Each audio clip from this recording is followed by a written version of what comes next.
The talk title today is Stone Age Survival, and I'm looking at various subjects relating to how the megalithic people lived and how they worked with subtle energies.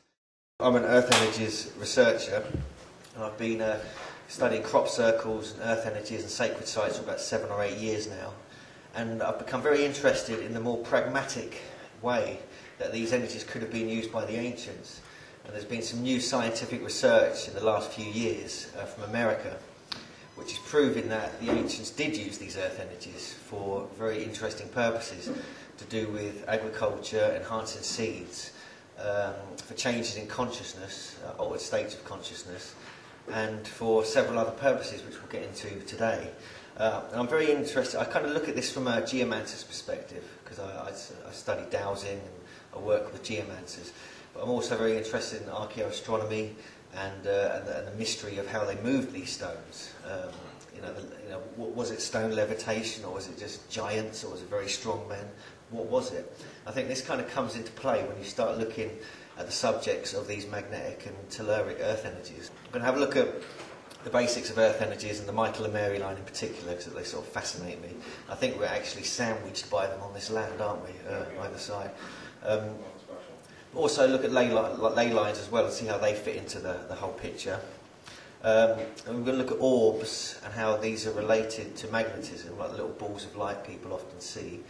They're very much related to crop circles, but they're also now related to ancient sites as well. Lots of sightings have been seen of them. And then we're going to look at a brief look at megalithic acoustics, which follows on from Jake's and Carolyn's research, and geometry and how this can affect the nature of earth energies and fertility. And we're going to look at the calendars and the way, specifically, the sort of point of this talk is the new science of earth energies and how they affect seeds and can enhance agriculture and production and growth and fertility.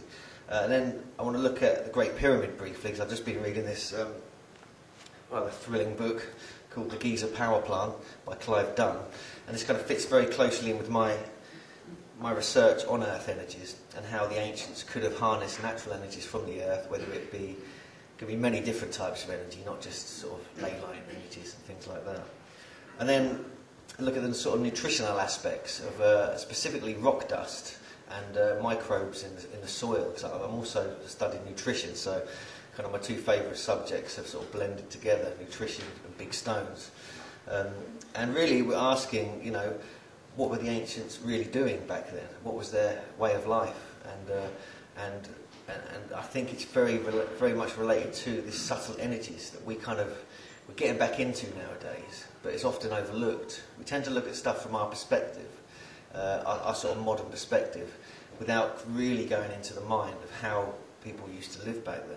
Because when one thinks about it, you must remember that food wasn't readily available. You couldn't just go down to the supermarket.